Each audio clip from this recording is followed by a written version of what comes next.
தேவனுடைய மாறாத கிருபை நம்மை ஆசீர்வதிப்பதாக. இந்த வேளையிலும் கிறிஸ்துவின் இரண்டாம் வருகை குறித்து நாம் தியானிக்க போகிறோம். ஆண்டவராகிய இயேசு கிறிஸ்து 2000 வருஷங்களுக்கு முன்பு இந்த உலகத்திலே வந்த பொழுது அவர் மனுஷகுமாரனாக, அவர் இரட்சகராக, பாவிகளை பாவத்திலிருந்து மன்னிக்கிறவராக அவர் பூலோகத்துக்கு இறங்கி வந்து சிலுவையிலே தன் ஜீவனை ஒப்பு கொடுத்து மறுபடியும் அவர் பரலோகத்துக்கு ஏறி போனார். அவர் இந்த பூலோகத்தில் இருக்கும் பொழுது நான் மறுபடியும் உங்களை சந்திக்க வருவேன் என்று சொல்லியிருக்கிறார். அதுதான் கிறிஸ்துவின் இரண்டாம் வருகை. அதை குறித்து யோவான் எழுதின நற்செய்தி நூல் 14ஆம் அதிகாரம் 2, 3, 18 வசனங்களை நான் உங்களுக்காக வாசிக்கிறேன். கவனிங்கள். என் பிதாவின் வீட்டில் அநேக வாசஸ்தலங்கள் உண்டு. அப்படி இல்லாதிருந்தால் நான் உங்களுக்கு சொல்லியிருப்பேன். ஒரு ஸ்தலத்தை உங்களுக்காக ஆயத்தம் பண்ண போகிறேன்.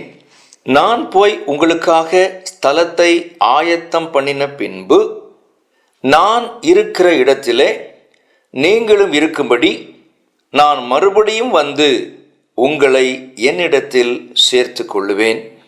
நான் உங்களை திக்கற்றவர்களாக விடேன், உங்களிடத்தில் வருவேன். ஆண்டவராகிய இயேசு கிறிஸ்து இந்த உலகத்திலே வாழ்ந்த நாட்களிலே ஜனங்களுக்கு முன்பதாக, சீஷர்களுக்கு முன்பதாக இந்த வார்த்தையை அவர் சொல்கிறார். நான் முதலாவது இங்கிருந்து போகிறேன், என் பிதாவினிடத்திலே போகிறேன். எதற்காக தெரியுமா? உங்கள் ஒவ்வொருவருக்கும் ஒரு இடத்தை, ஒரு ஸ்தலத்தை அந்த பரலோக ராஜ்யத்திலே நான் ஆயத்தம் பண்ணுவதற்காக நான் போகிறேன்.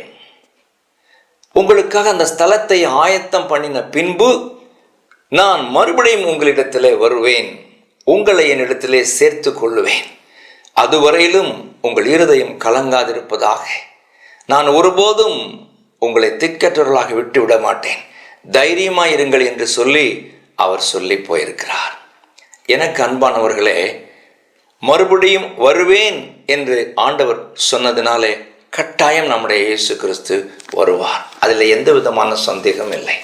அது மாத்திரமல்ல, யோவான் 5ஆம் அதிகாரம் 22ஆம் வசனத்திலே பிதாவாகிய தேவன் நீதியுள்ள நியாயாதிபதியாக இந்த உலகத்திற்கு அவரை அனுப்புவார் என்று அங்கே எழுதப்பட்டிருக்கிறது. வாசிக்கிறேன், கவனிங்கள். அன்றியும் பிதாவை கனம் பண்ணுகிறது போல எல்லாரும் குமாரனையும் கனம் பண்ணும்படிக்கு பிதாவானவர் தாமே ஒருவருக்கும் நியாயத்தீர்ப்பு செய்யாமல் நியாயத்தீர்ப்பு செய்யும் அதிகாரம் முழுவதையும் குமாரனுக்கு ஒப்பு கொடுத்திருக்கிறார் என்று சொல்கிறார். ஆக பிதா இந்த முழு உலகத்தில் உள்ள மக்களை நியாயம் தீர்க்க தம்முடைய குமாரனாகிய இயேசு கிறிஸ்துவை நியமித்திருக்கிறார் என்று அந்த வசனம் சொல்கிறது.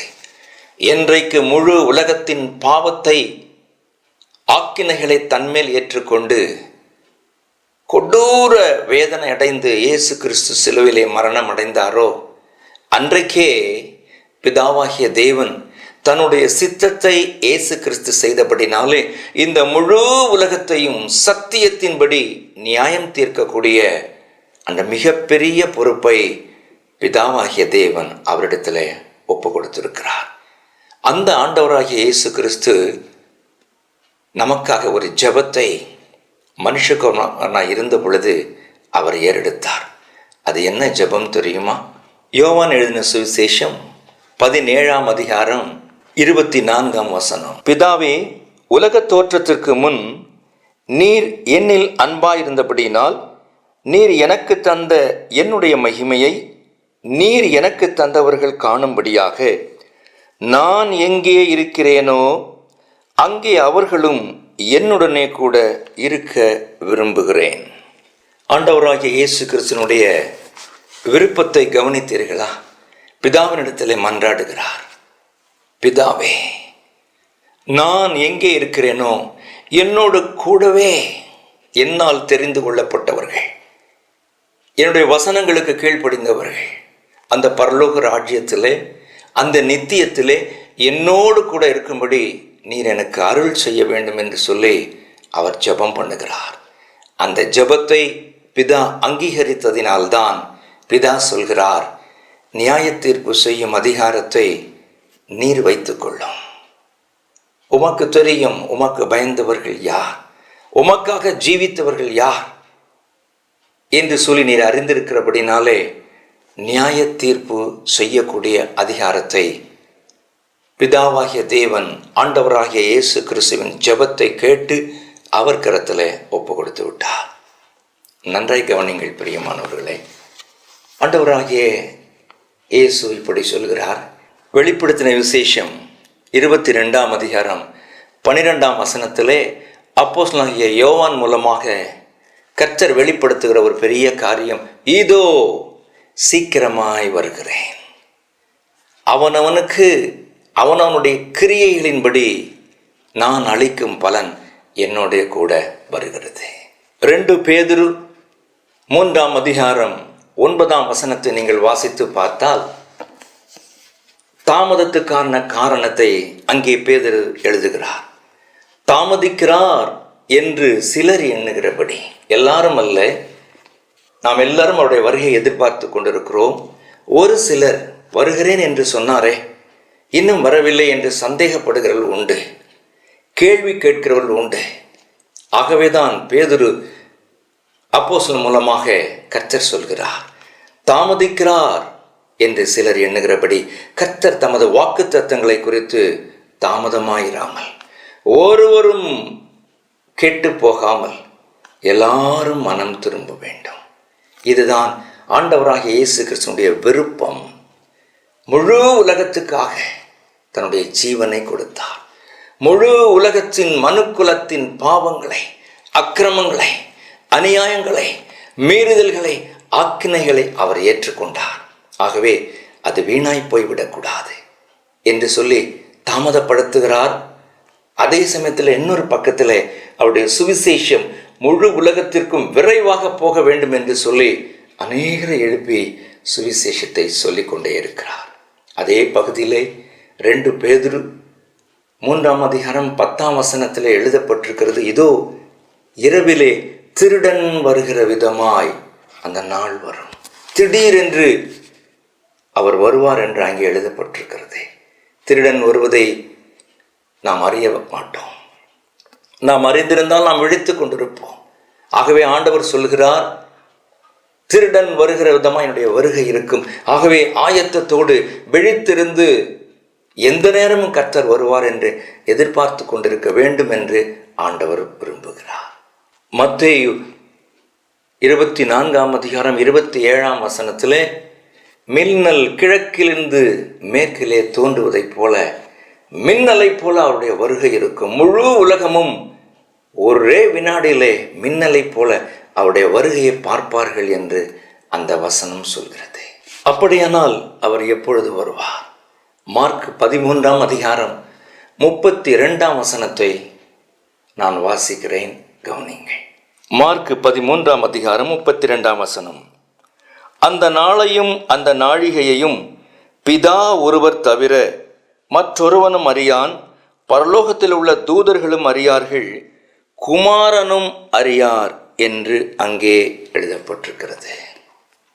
குமாரனாகிய இயேசு கிறிஸ்துவுக்கே எந்த வினாடியிலே பிதா தன்னை அனுப்புவார் என்று தெரியாது என்று எழுதுகிறார். ஆகவே இந்த நாட்களிலே இயேசு நாளைக்கு வருவார் அல்லது அடுத்த வருஷத்திலே வருவார் என்று நாளையோ நாழிகையோ குறிப்பிடுவதற்கு நாம் யாருக்கும் உரிமை இல்லை. பிதாவுக்கு மாத்திரமே அந்த நாள் தெரியும். அப்படியானால் ஆண்டவராகிய இயேசு கிறிஸ்து மீண்டும் இந்த உலகத்திற்கு எந்த இடத்திலே வருவார் என்கிற ஒரு கேள்வி ஒருவேளை உங்கள் உள்ளத்திலே எழலாம். 1 கொரிந்தியர் 15ஆம் அதிகாரம் 51, 52 வசனங்களை நான் வாசிக்கிறேன். எங்கே வருவார் இயேசு கிறிஸ்து? இதோ ஒரு ரகசியத்தை உங்களுக்கு அறிவிக்கிறேன். நாம் எல்லாரும் நித்திரை அடைவதில்லை, ஆகிலும் கடைசி எக்காலம் துணிக்கும் போது ஒரு நிமிஷத்திலே, ஒரு இமைப்பொழுதிலே நாம் எல்லாரும் மறுரூபமாக்கப்படுவோம். எக்காலம் தொனிக்கும், அப்பொழுது மரித்தோர் அழிவில்லாதவர்களாய் எழுந்திருப்பார்கள், நாமும் மறுரூபம் ஆக்கப்படுவோம். மிக தெளிவாக நாம் எப்படி மறுரூபமாக்கப்படுவோம் என்பதை குறித்து பவுல் எழுதி வைத்திருக்கிறார். ஒரு நிமிஷத்தில், ஒரு இமைப்பொழுதில், இது ஒரு பெரிய ரகசியம் என்று அவர் எழுதுகிறார். இந்த முழு உலகமும் அதை அறியாது. திடீரென்று வானத்திலே ஒரு சத்தம் ஒன்று கேட்கும். இதை குறித்து 1 தெசலோனிக்கேயர் 4ஆம் அதிகாரம் 16-17 வசனங்களை வாசிக்கிறேன். ஏனெனில் கர்த்தர் தாமே ஆரவாரத்தோடும் பிரதான தூதனுடைய சத்தத்தோடும் தேவ எக்காலத்தோடும் வானத்திலிருந்து இறங்கி வருவார். அப்பொழுது கிறிஸ்துவுக்குள் மரித்தவர்கள் முதலாவது எழுந்திருப்பார்கள். பின்பு உயிரோடு இருக்கும் நாமும் கர்த்தருக்கு எதிர்கொண்டு போக மேகங்கள் மேல் அவர்களோட கூட ஆகாயத்தில் எடுத்துக்கொள்ளப்பட்டு இவ்விதமாய் எப்பொழுதும் கர்த்தருடனே கூட இருப்போம். பார்த்தீர்களா? மத்திய ஆகாயத்தில் ஒரு பெரிய சத்தம் கேட்கும். அந்த சத்தம் யாருக்கு கேட்கும்? மீட்கப்பட்டவர்களுக்கு, மனம் திரும்பினவர்களுக்கு, ஆண்டவருடைய கட்டளைகளின்படி கற்பனைகளின்படி நடக்கிறவர்களுக்கு. ஆண்டவருடைய வருகை எப்போது வரும்? இந்த அழிந்து போகிற உலகத்தை விட்டு, இந்த அநித்தியமான பூலகத்தை விட்டு அந்த நித்தியத்துக்கு நான் எப்போது போவேன் என்கிற ஆவலோடு காத்து கொண்டு ஆயத்தமாக இருக்கிறவர்களுக்கு அந்த சத்தம் கேட்கும். ஒரு வினாடியிலே, ஒரு இமைப்பொழுதிலே நாம் மறுரூபமாக்கப்பட்டு மத்திய ஆகாயத்திலே எடுத்துக்கொள்ளப்படுவோம். ஆண்டவருடைய 2வது வருகை மத்திய ஆகாயத்திலே அவரை நாம் சந்திக்கிற வருகை. அவர் பூலோகத்திற்கு வருகிறது அல்ல. அதற்கு பிற்பாடு 1000 வருடம் ஆண்டவரோடு கூட நாம் வாழப்போகிறோம். என் வார்த்தைகளை நான் சுருக்குகிறேன். இதோ சீக்கிரமாய் வருகிறேன் என்று சொன்ன ஆண்டவருக்கு நம்மை அர்ப்பணிக்கலாம். இந்த உலகம் இன்றைக்கு போய்கொண்டிருக்கிற காரியங்களை பார்க்கும் பொழுது அன்பற்ற ஒரு காலமாக இருக்கிறது. நன்றி இல்லாத ஒரு காலமாக இருக்கிறது. எந்த காலத்திலும் செய்யப்படாத, சொல்லப்படாத பயங்கரமான பாவங்கள், அக்கிரமங்கள், அநியாயங்கள், ஆண்டவருக்கு பயப்படாத காரியங்கள் மிகவும் பெருகிவிட்டது. இதுவும் ஆண்டவருடைய வருகைக்கு ஒரு அடையாளம். ஆண்டவருக்கு விரோதமாக சுவிசேஷத்தை சொல்லக்கூடாது என்கிற எதிர்ப்புகளும் பலத்து போய்விட்டது. இதுவும் கர்த்தர் சீக்கிரமாய் வரப்போகிறார் என்பதற்கு ஒரு பெரிய அடையாளம். ஆண்டவரால் கைவிடப்பட்டவர்கள் இந்த பூலோகத்தில் அவர்கள் மிகுந்த வேதனைக்கு உள்ளாவார்கள் என்று வேதம் சொல்கிறது. 3.5 ஆண்டுகள் உபத்திரவம், அதற்கு பிற்பாடு 3.5 ஆண்டுகள் மகா உபத்திரவம் என்று 7 வருடம் இந்த உலகத்தில் கைவிடப்பட்டவர்கள் கஷ்டப்படுவார்கள். இந்த நாளிலே நமக்கு ஒரு நல்ல செய்தி. நம்மை ஒப்பு கொடுத்து ஆண்டவருடைய வார்த்தைக்கு கீழ்ப்படிவோம். அவருடைய வருகைக்கு எதிர்பார்த்து ஆயத்தப்படுத்துவோம். அவரை வரவேற்போம். கர்த்தர் நம்மை ஆசீர்வதிப்பார். ஜெபம் செய்வோமா? இதோ சீக்கிரமாய் வருகிறேன் வாக்கு கொடுத்த எங்கள் நல்ல ஆண்டவரே, உங்கள் இருதயம் கலங்காதிருப்பதாக. திடன் கொள்ளுங்கள். நான் மீண்டுமாக வந்து உங்களுக்காக ஆயத்தம் பண்ணின ஸ்தலத்திலே உங்களை அழைத்து கொண்டு போவேன் என்று சொன்ன அந்த வார்த்தைகளுக்காக நாங்கள் நன்றி செலுத்துகிறோம். நீர் எங்கே வருவீர், எப்பொழுது வருவீர், ஏன் தாமதமாகிறது என்கிற கேள்விகளுக்கெல்லாம் உம்முடைய வேத வசனத்திலிருந்து ஆண்டவர் எங்களுக்கு கொடுத்த தெளிவான பதில்களுக்காக நாங்கள் நன்றி செலுத்துகிறோம். தயவு செய்து ஒருவரும் இந்த உலகத்தில் கைவிடப்பட்டு விடாதபடி, நரக ஆக்கினியிலே, அக்கினி கடலிலே தள்ளப்பட்டு விடாதபடி, உம்முடைய நியாய தீர்ப்பிலே நிற்க முடியாதவர்களாய் போய்விடாதபடி, இந்த கிருபையின் காலத்தில் நீர் அவர்களுக்காக சிந்தினதான அந்த இரத்தத்தை எண்ணி பார்த்து ஜனங்கள் மனம் திரும்புவார்களாக. உம்முடைய கருத்தில் எங்களை ஒப்பு கொடுக்கிறோம். உம்முடைய வருகைக்கு எதிர்பார்த்து கொண்டிருக்கிறோம். இன்னும் எங்களை பரிசுத்தப்படுத்தும், சுத்திகரியும். உம்முடைய எக்கால சத்தம் எங்கள் காதுகளிலே கேட்பதற்கு எங்களை தகுதிப்படுத்தும். கர்த்தருடைய ஆவியானவர் அதை செய்கிறதுக்காக நன்றி செலுத்துகிறோம். இயேசு கிறிஸ்துவின் நாமத்தில் ஜெபிக்கிறோம் ஜீவனுள்ள எங்கள் நல்ல பிதாவே, ஆமேன். ஆமேன். கர்த்தர் தாமே உங்களை அதிகமாய் ஆசீர்வதித்து அவருடைய வருகைக்கு தகுதிப்படுத்துவாராக.